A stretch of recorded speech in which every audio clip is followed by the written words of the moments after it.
ગુજરાતમાં ભાજપના ગઢમાં ગાબડું આખરે પડ્યું છે. 2014, 2019 અને 2024માં હેટ્રિક થઈ શકી નથી.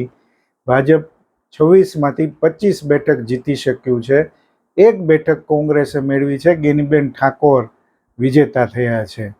આ પરિણામના કેટલાક સંદેશાઓ છે બંને પક્ષો માટે, એ વિશે આજે વાત કરવી છે. હું છું કૌશિક મહેતા. કૌશિકના કેલિડોસ્કોપમાં સૌનું સ્વાગત છે. અને આ કાર્યક્રમ ગમતો હોય તો લાઈક કરજો, સબસ્ક્રાઈબ કરવાનું ભૂલતા નહીં અને બેલ આઇકન જરૂર દબાવજો, જેથી આગામી કાર્યક્રમની જાણકારી મળતી રહે.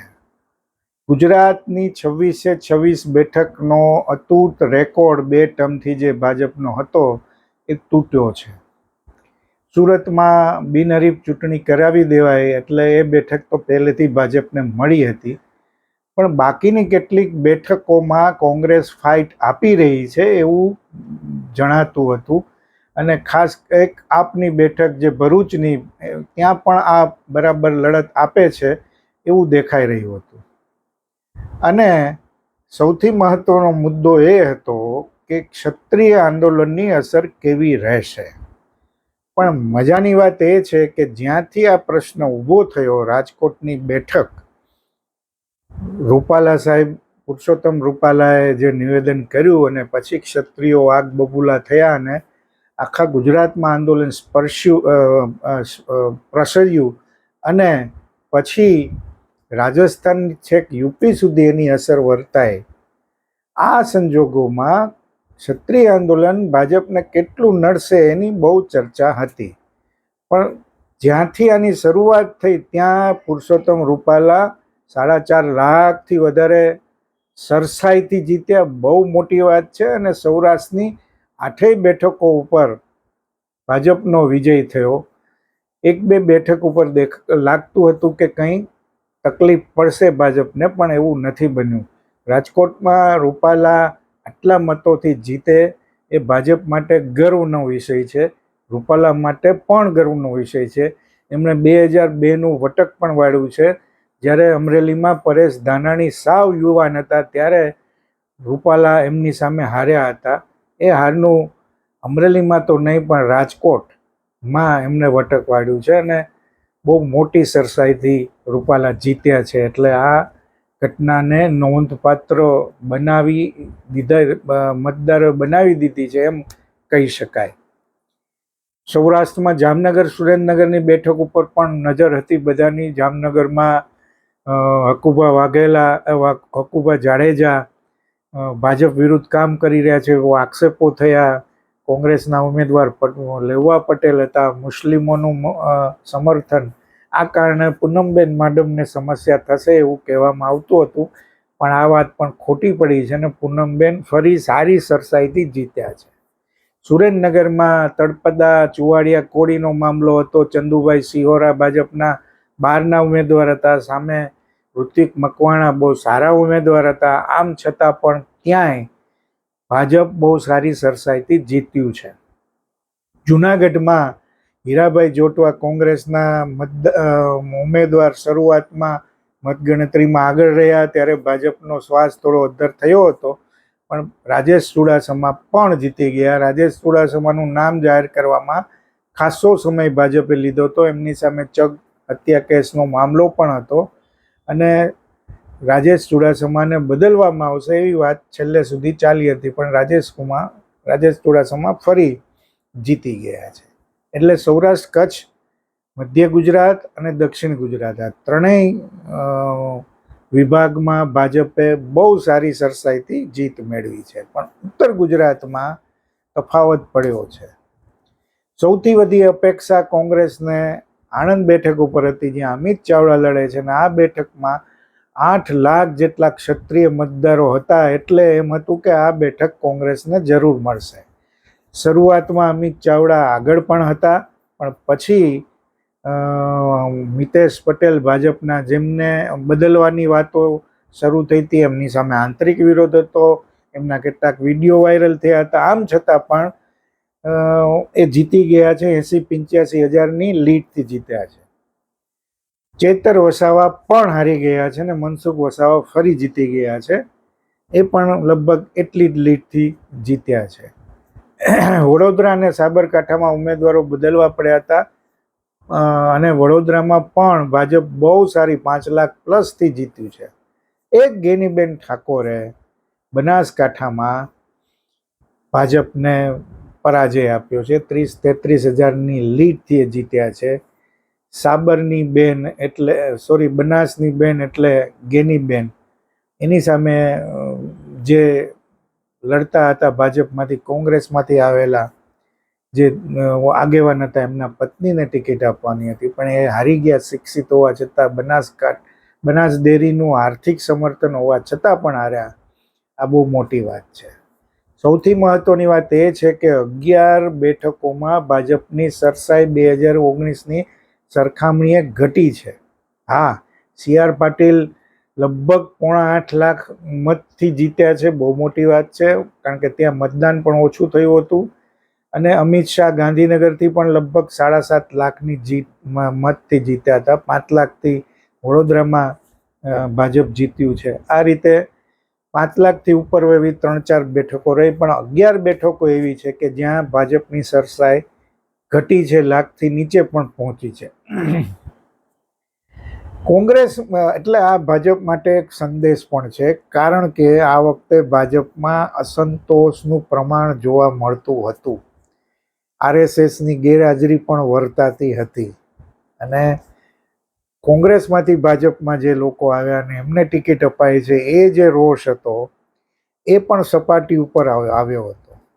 અમરેલીમાં જેમ ત્યાં કોંગ્રેસને જેનીબેન જીતી જાય એવી અપેક્ષા હતી, પણ ત્યાં ભરત સુતરિયા ભાજપના જીતી ગયા છે.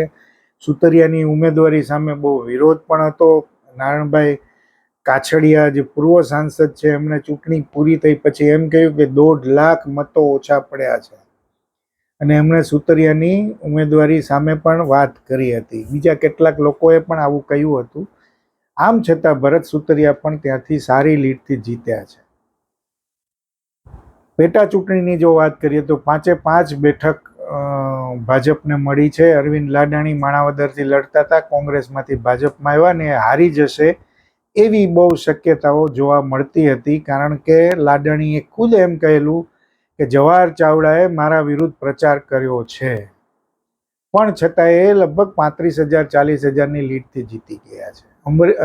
અર્જુનભાઈ મોઢવાડિયા સૌથી વધારે લીડથી 1 લાખ ઉપરની 80%થી વધારે મત એમને મળ્યા છે. આ બહુ મોટી વાત છે ને હવે એમનું કેબિનેટ મંત્રીનું પદ પાક્કું થઈ ગયું છે. CJ ચાવડા પણ જીત્યા, ધર્મેન્દ્રસિંહ જીત્યા, બાકી 4 બેઠક એટલે બધી બેઠકો ઉપર જીત્યા. આ પણ બહુ મહત્વની વાત છે.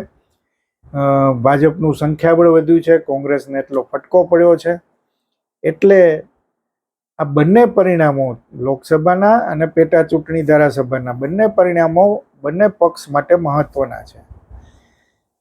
પેટા ચૂંટણીની વાત કરીએ તો ભાજપે 5 બેઠક જીતી છે. કોંગ્રેસ માટે મહત્વની બાબત છે, એટલે કારણ કે તમે 1 બેઠક લોકસભામાં તો જીતી ગયા, પણ ધારાસભામાં તમે ભાજપને માત નથી કરી શક્યા. એટલે આ પણ એક મહત્વનો સવાલ છે. કોંગ્રેસને જ્યાં સુધી છે જીવતદાન મળ્યું છે.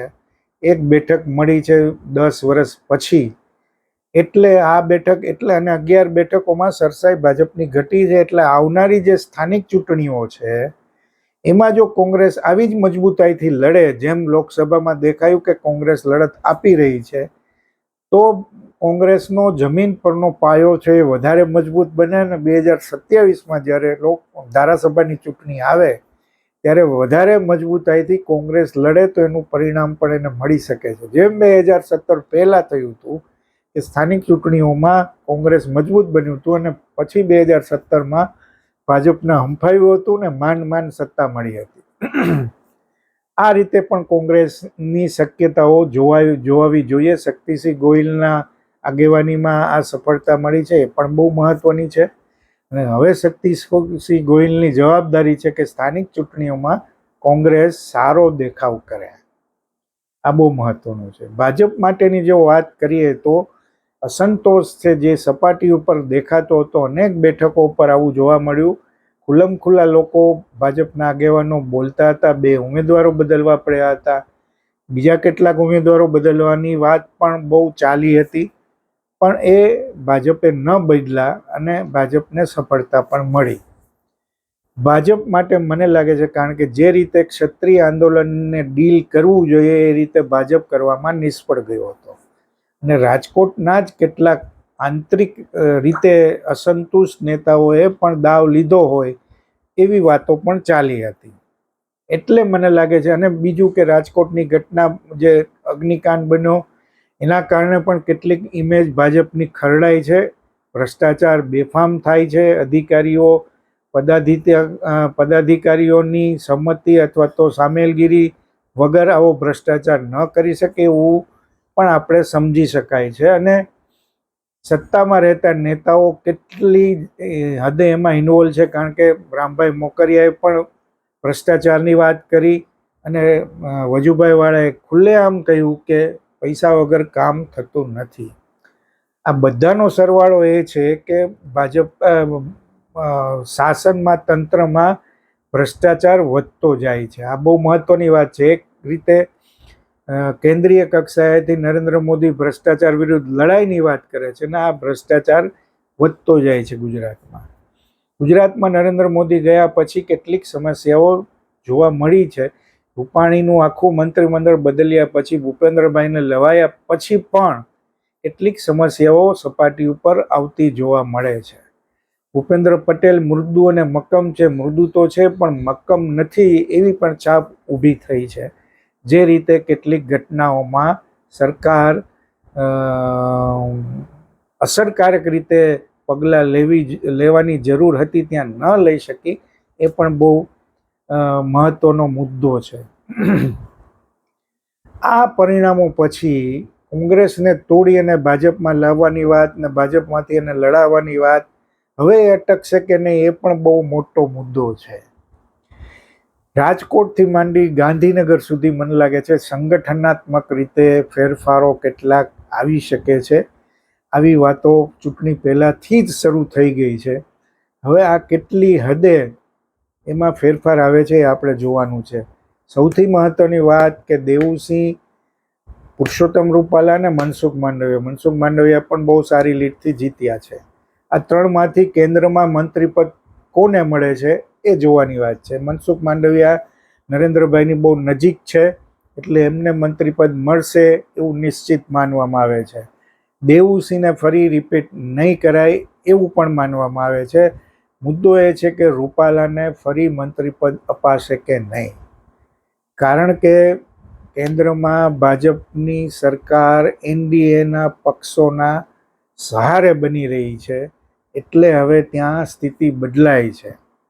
ગુજરાતમાંથી કેટલાને મંત્રીપદો મળે એ પણ બહુ મહત્વનું છે. એમાં રૂપાલાને ગણવામાં આવે છે કે પડતા મૂકવામાં આવે છે, આ બહુ મહત્વનો મુદ્દો છે. કારણ કે એમના કારણે ક્ષત્રિય આંદોલનની શરૂઆત થઈ હતી ને સૌરાષ્ટ્રમાં નરેન્દ્રભાઈએ જે જાહેર સભાઓ કરી એમાં પુરુષોત્તમ રૂપાલાને હાજર રાખવામાં નહોતા આવ્યા અને એમનું નામ પણ એમણે ઉચ્ચાર્યું નહોતું અને નરેન્દ્રભાઈ બહુ નારાજ છે એવી પણ છાપ ઉપસી હતી. આ સંજોગોમાં રૂપાલાને ફરી રિપીટ કરવામાં આવે છે કે નહીં એ પણ બહુ મહત્વનું છે. એક બીજો મુદ્દો મહત્વનો છે કે CR પાટીલ સામે પક્ષમાં મોરચો મંડાયો છે. ઇફકોની ચૂંટણીમાં પણ આપણે જોયું, જયેશ રાદડિયાથી માંડી દિલીપ સંઘાણી સુધી, અને કેટલાક મુદ્દે દિલીપ સંઘાણી પણ બોલ્યા, નારણભાઈ કાછડિયા બોલ્યા, બીજા કેટલાક લોકો પણ બહુ સ્પષ્ટ રીતે બોલ્યા છે અને CR પાટીલ સામે મોરચો આ મજબૂતાઈથી વાત કરી રહ્યો છે. એટલે CR પાટીલની ટર્મ લગભગ જુલાઈમાં પૂરી થવાની છે ત્યારે એમને ફરી રિપીટ કરે છે કે કેન્દ્રમાં લઈ જવામાં આવે છે, કારણ કે એમની આગેવાનીમાં 156 બેઠક મળી ધારાસભામાં. બહુ મોટી ઉપલબ્ધિ એમના માટે હતી અને ત્રીજી ટર્મમાં 26માંથી 25 બેઠક લોકસભામાં મેળવી છે. પેટા ચૂંટણીની ધારાસભાની 5 બેઠક પણ ભાજપે એમની આગેવાનીમાં મેળવી છે. એટલે એમનું પણ એટલું જ મહત્વ છે. પણ જે વિરોધ છે એમની કામ કરવાની પદ્ધતિથી વિરોધ છે, એમના ડોમિનન્સ સામે પણ કેટલોક વિરોધ છે, એમની ભાષાની વાત કરીએ તો એનો પણ કેટલીક જગ્યાએ વિરોધ છે. આ સંજોગોમાં એમને ઉપર લઈ જવાય છે કે નહીં આ બહુ મહત્વનો મુદ્દો છે. એટલે ગુજરાતની ચૂંટણીના પરિણામોને આ રીતે આપણે જોવા જોઈએ. મને લાગે છે કે કોંગ્રેસ એ વધુ મજબૂત બનવા હજી ઘણી બધી મહેનત કરવી પડશે. શક્તિસિંહ ગોહિલ એ માટે કઈ રીતે પક્ષને રાહ બતાવે છે એ મહત્વનું છે. અને ભાજપમાં કેટલા બદલાવ સંગઠનમાં આવે છે, સરકારમાં આવે છે, કારણ કે અર્જુન મોઢવાડિયા જે રીતે જીતા છે એમને કેબિનેટ મિનિસ્ટર બનાવાશે એ બહુ નક્કી છે. પણ એ સિવાય સીજે ચાવડા કે બીજા કોઈને પદ અપાય છે કે નહીં, સ્થાન મળે છે કે નહીં, કોને પડતા મુકાશે, આ બધા પ્રશ્નોનો જવાબ હવે આપણને થોડા દિવસોમાં મળવાનો છે. ગુજરાતની ચૂંટણીના પરિણામોના નિર્દેશો આ છે, એમાંથી આવેલા તારણો પણ આ છે. આભાર. ફરી મળીશું.